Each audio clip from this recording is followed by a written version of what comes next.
commentary. Welcome to Dave and Jay's Powerbomb. That's right, buddy. Now you can talk about stuff. All right, subscribe and like. So please do. So yeah, it is April 29th, AEW Dynamite, new Powerbomb, and we got Le Champion and Schiavone on commentary. Again. And Yes. we start off the night on a big note, man. You want to talk about the first match we have on the docket? Well, the first match we had was Cody the frat boy versus our punk rock skater boy Darby Allin, who's half dead inside, so he wears half the makeup apparently. That's right, and it was a TNT Championship Tournament semifinal match. Yeah. Going into the match, we had some words from both competitors. Yeah, where you got to trash talk each other. Absolutely. These guys got a lot of history together because they had the first match, time limit, second match, whatever. Yeah, and then this third match. Finally. Yeah, Darby says, "Who do you want to be your champion? Me or some corporate sheep?" Referring to Cody. Who looks like a frat boy, where you get your corporate connections and your fraternity. And were his actions decadent of a frat boy? We'll find out tonight. So yeah, we go into the match. Cody's accompanied to the ring with his beautiful wife, Brandi Rhodes. Yeah. And they go back and forth. It goes pretty crazy right off the bat. First minute, Cody tweaks his knee. He's doing some Matrix bridge, and then he messes his leg up a little bit. Yeah, which allows Darby Allin, who immediately takes advantage of that. And Absolutely. Consistently throughout the match, attacking the knee. Absolutely, and then it led to a little outside the ring confrontation. You talk about this. This was a really bizarre moment because the match comes out of the ring, and all of a sudden you see Darby charging Cody, and Brandi is just a little bit off to where Cody is, and it was really bizarre. And it was like he looks at her, then looks at Cody, and then throws Darby into Brandi, which either it was just like poor choreography or that was just kind of looked funny. Cody knew the man was coming full steam ahead. He sidesteps. He knows his wife is right there. And then, Darby ran into Cody's wife. But, Cody. It was funny because you see Darby get something's like, are you okay? And Cody's like, gives him the boots and nobody's going to be doing that. And then it's like, are you okay? Which is and then it looks like Mr. Ass himself took Brandi to the back after. Yeah, he tended to Cody's wife. And then Le Champion had some good words. What was it? Broken knee, broken wife. And so then the match keeps going, right? We had another classic Britt Baker shoe beating. She really has it out for the Rhodes family. But the thing is, if you're a good guy or goodish, and if you get thrown too close to the heel side, it was even before, I can't remember, was it Cody when he got totally thrown over and into? Oh yeah, and everybody it came in and started. It was one of our thumbnails. Britt Baker to shoe. That was our second most viewed video. Thanks, guys. Yeah, and actually, it might be third. The shoe again, most viewed. Doing self-defense, being a role model. She felt threatened. Hit the frat boy. Got too close. You never know what those frat boys are up to. Because you watch those comedy movies, those frat boys are always doing something evil, trying to drug your drink. She knows. She went to medical school. She knows what's up. All about it. And then Darby hits Cody with his own move, Crossroads, and it wasn't over. Cody kicks out. And then what happens? Oh yeah, Brandi ends up coming back out and gives Cody some special juice or some water, right? Yeah, there's even moments where there was Cody threw Darby off to the ring and off to the ropes and came back and tried to do the old coffin drop and caught him, and it kind of paid for it after. But this was before Brandi came back. Yeah, and then Cody went for one Crossroads, as we know these days, and one doesn't do it. And then Cody's getting desperate. He goes to the top rope and tries to connect with the old coffin drop. And Darby reverses it with the knees up. And then Darby climbs to the rope. He's going up for the coffin drop, hits the big move, and then what happens? Well, I swear to God, I thought Darby got the pin. Me too. But when we looked at it again, me too. Cody's shoulder was up, and it got him the pin against Darby Allin, making Cody advance into the TNT tournament. It was weird. It was weird because I actually jumped up and I was all celebrating, like, in your face, Dave! You didn't get your pick! Because I swear to God, I thought Darby won. Yeah, it was crazy. So Cody advances in the TNT Championship Tournament Finals against, we'll tell you at the end of the episode. Yeah. And then we jump to a Scorpio Sky vignette. Boring, how he met SCU, who gives a shit. Let's talk about the man himself, MJF. That's who right. recovered from a severe injury of his fingernail. And he recovered, and it seems stronger than ever. But then once he took off his that beautiful scarf he has, I am so envious and jealous because he's better than us. Like and subscribe so we can afford a Burberry scarf someday. Or AEW shirts by AEW at shopaew.com. We're not even sponsored by these guys, but I had to say that.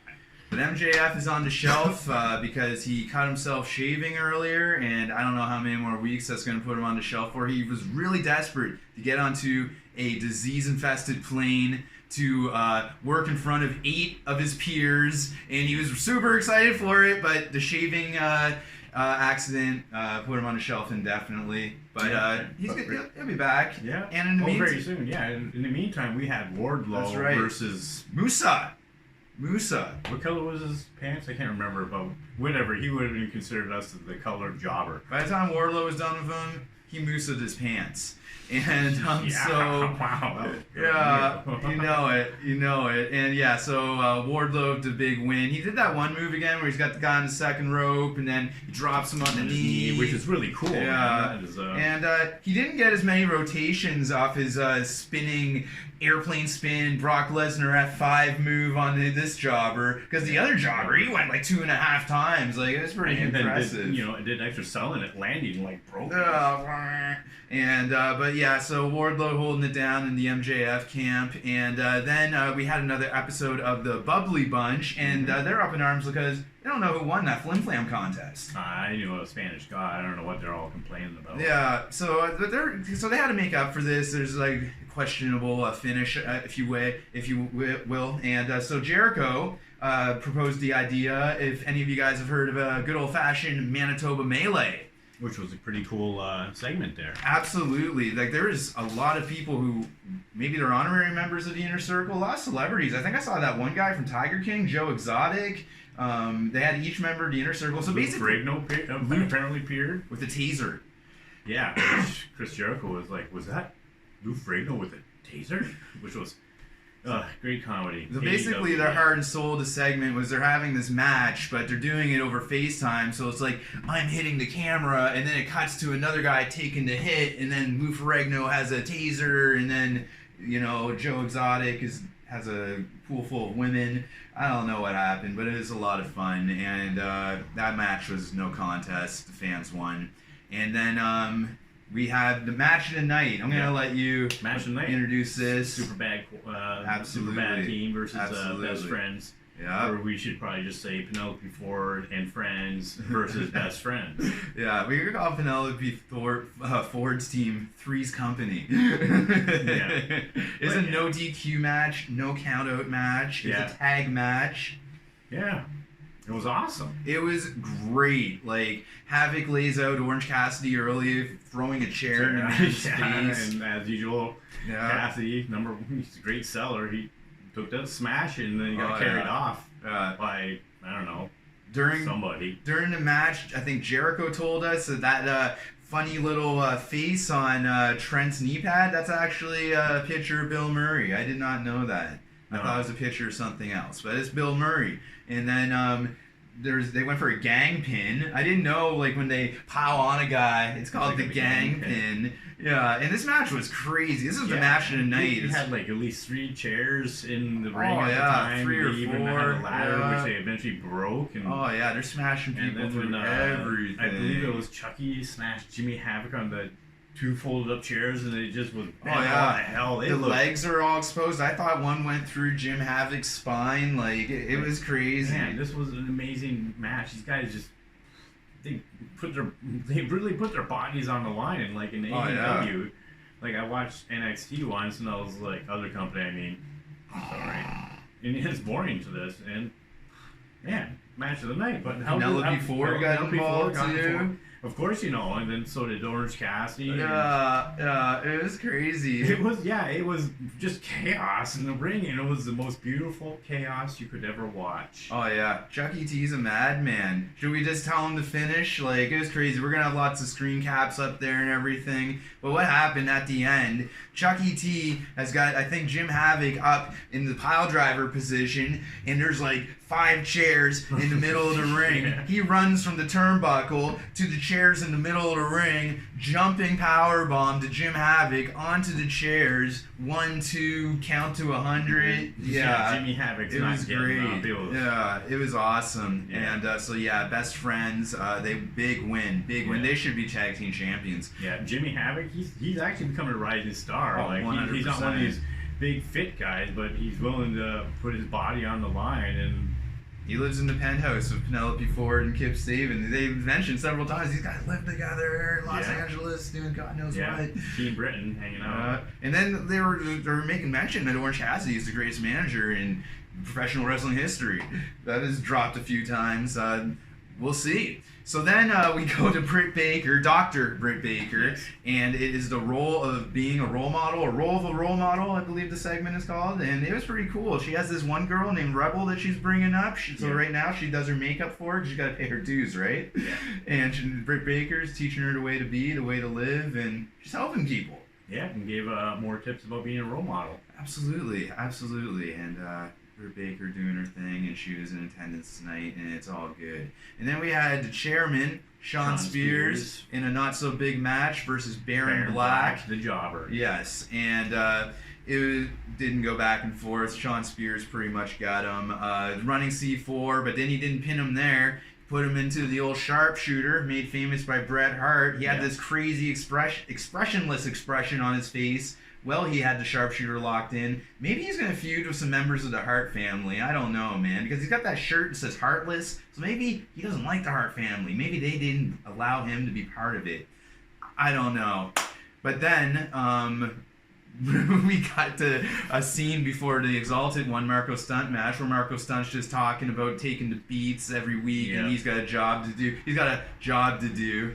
And because there's just travel restrictions, I guess, south side, and maybe some of our favorite guys can't get out of the country. And if that's the case, my heart goes out to him, and the show must go on. So the sacrifice has to be made. Marko Stunt versus the Exalted one. What do you think happened there, folks? Do we really, Jesus Christ, this guy's got like 100 pounds and 4 feet of height on him. At least 100 pounds. Like, Marko Stunt's like a little 23-year-old kid. He probably could fit in the locker room. You shoved him in there. Fun size.